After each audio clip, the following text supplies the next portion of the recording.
Thank you very much. Minister, again, I would like to inquire if there will be an increase in the level of funding to local authorities to ensure that the current level of fire service is maintained, and if there are plans to bring a voluntary fire service into full-time and retain firefighters scheme in the Carlow Fire Service. Virtually every town in Ireland has a local fire brigade made up of experienced first responders who are advanced first aiders who are tied to the town, particularly when they're on call 24 hours or on for the week, because they're covering the fire and rescue call-outs. In Carlow Fire Service, 6 volunteer firefighters have been doing this in a voluntary capacity for almost 4 years for life-threatening ambulance-related call-outs only. And I think that's important, Minister. It's ambulance-related call-outs only, even during the COVID crisis. As firefighters, they carry defibrillators, advanced airway management, and they have these drama bags so that they carry all these with them. It makes perfect sense to avail of their training, experience and knowledge and equipment to attend life-threatening medical emergencies within minutes of being alerted on their pagers until the overstretched, and I mean overstretched, NAS get to the scene. And to bring them into the fire service properly to ensure these crews are paid properly to provide what is life-saving services. There are approximately 1,800 retained firefighters throughout the 220 fire stations covering the Republic of Ireland. Central government, the HSE and local government need to work together on a plan to make better use of their existing resources. Lots can be achieved if heads work together. Life is everything, Minister, and nothing else matters, and you cannot put a price on a life. You just can't do that. I've raised the pressure of the National Ambulance Service is under with Minister Donnelly and on Taoiseach, and I've been raising this in the House several times. I mean, I just want to compliment our ambulance paramedics in Carlow and the work that they do. But they are worked, and they are worked so hard. And again, I can only say this, they're in a building that is not fit for purpose. Now, I do know that Minister Donnelly is coming shortly to Carlow to visit this, so we all know the pressures that the ambulance paramedics are on. So I welcome that in some counties the fire service personnel can be used to assist in the cardiac arrest agreed by the National Ambulance Service. And this makes sense. It uses existing resources. So you're allowing trained fire service personnel to respond where life is at stake when available, would free up the ambulance service to focus their skills and expertise towards other medical emergencies.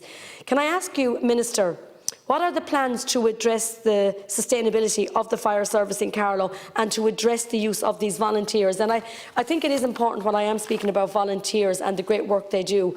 I mean, we've seen it over COVID. We've seen the work that our ambulance paramedics did, that our fire service did. I mean, we have such great people in Ireland that work so hard, and they're just 2 examples of the dedication, the work they do outside their call of duty. A lot of them actually do a lot of work outside their remit, and I think it is important that we acknowledge it. And the only way we can acknowledge it is to make sure that we know and understand the work they've done, and we make sure we look after them. But Minister, I do feel that's missing. I do feel for the work they do, and that I feel we don't appreciate it enough. And I always just think it's so important. You know, when you have such good people on the ground working within their community, saving lives, and everybody working together, that all of us need to learn that all of us working together will grow more, will work better when we're more all involved together. And I think there is a care of duty from your department to make sure that these get looked after. Thank you, Minister. Thank you.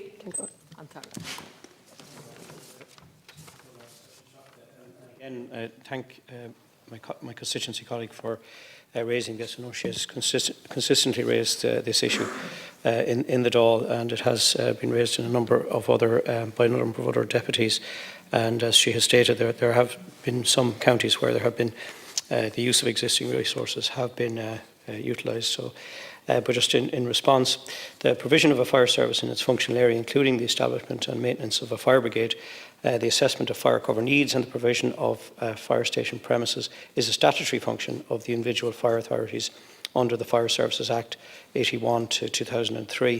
The Department of Housing, Local Government and Heritage supports the fire authorities through setting of general policy, providing a central training programme, issuing guidance on operational and other related matters, and providing capital funding for equipment and priority infrastructural projects. The number of frontline services staff have been maintained at a consistent high level throughout the economic challenges of the past number of years, even at a time when staffing numbers were of necessity reduced in other areas of local authorities. In terms of the external validation group, the EVG report 2016 was the first new external validation of the process on fire risk management in Ireland, arising from the implementation of keeping communities safe. It reported conclusions on the 4 specific areas of inquiry: area risk categorisation, fire safety, fire service operations and major emergency management, health and safety management. The report concludes that with an overview of themes and issues before making some recommendations for future directions. The EVG report concluded that the available evidence provides for confidence in regard to the match of fire service capability with the assessed fire risk. A capacity review to capture lessons learned, review good practice and assess resilience of the fire services during COVID-19 pandemic was completed in 2020. Response, Resilience and Recovery, a review of the impact of COVID-19 on Irish fire services, reported many strengths and the outstanding commitment and effort of frontline teams, and made recommendations which are being implemented, and you acknowledge that yourself, Deputy, in your contribution. In terms of policy, a review of the retained fire services delivery model is currently being undertaken. The review of the model will reflect the current circumstances with the aim of ensuring its effectiveness into the future as part of the local authority. The objective is to explore issues and their impacts, diagnose the situation, propose options towards solutions which underpin the future local authority fire service provision. And then finally, just in relation to the capital programme, the Fire Services Capital Programme forms part of the Department of Housing, Local Government and Heritage's strategy to support fire authorities in the development and maintenance of quality firefighting and rescue services. The Department recently announced a new Fire Services Capital Programme for the period 2021 to 25 with a funding allocation of €61 million. This new programme will see 6 new fire stations built, continued support for the construction of a further 12 new fire stations, 9 fire station refurbishments, as well as the allocation of 35 new fire appliances, fire engines. And again, Deputy, thanks for raising the issue. I do think, as you said, it is essential, the use of existing resources, and particularly in those life-threatening emergency situations, that we use all resources available to us. But again, I hope this response gives you some indication of our commitment towards it. Thank you. Thank you, Minister. I know your commitment and Minister Darragh O'Brien's, and I suppose I have the first concern is that it's a statutory function of individual fire authorities under the Fire Service Act, so that's a concern, and I think that should be addressed. I think all local authorities should look at this, and I would ask you for a commitment on this, because it is about resources, it is about saving lives, and this is something that can be done. And I think when you can do it in some local authorities, it should be rolled out across the 31. And I think the Department Minister has a role here through local authorities to make sure that they do deliver, that they are accountable. And I would ask that you would do this. And the other thing is I want to welcome the review of the retained fire service and your delivery model. I think that's good, and I know your commitment here again. And I think, look, all of us working together, I understand too, like, that funding is so important, but we also have to remember we're dealing with lives here, and we're dealing with, firefighters that are seeing horrific crashes, seeing horrific fires, and dealing with accidents, which has to be very, look, it's a training and it's a calling too. And then, of course, we have our ambulance paramedics at the other side who are absolutely excellent. So we're so blessed with what we have. But if we're not actually using all our resources and using to the best of our ability, I think that does need to be looked at. And I can't go today without mentioning, and I know, Minister, you'd be aware of this too, our own volunteers, our community first responders. And I think it's just important that I mention them today, because we have huge, the community of Carlow and Kilkenny is absolutely brilliant. And we have our first responders in Carlow, Tullow, Hacklestown, Bagnallstown, and the work that they have done during COVID with the community first responders. And I think, again, again, voluntary groups that need to be recognised, Minister, and that's all I would say. We're so lucky, but I always feel we have to make sure we do appreciate and look after those people that are out there day in, day out, saving lives and doing what they can for us as a country. So I just want to thank you again. Thank you, and thank you, Minister. Thank you. On the point in relation that with the onset of COVID-19, the pandemic has presented challenges to the fire services in respect of the delivery of services. Our department has monitored regular reports from the fire services regarding the impact of the pandemic on staffing levels and the business community.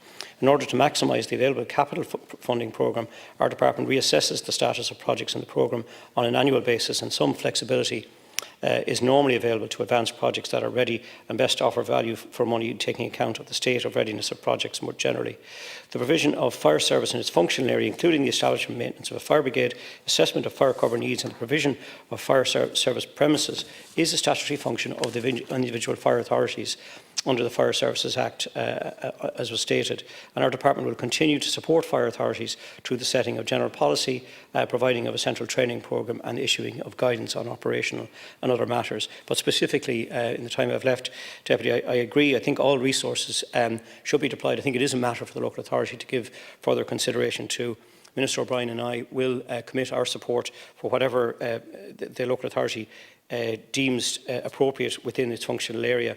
And I agree with you wholeheartedly in relation to the community first responders.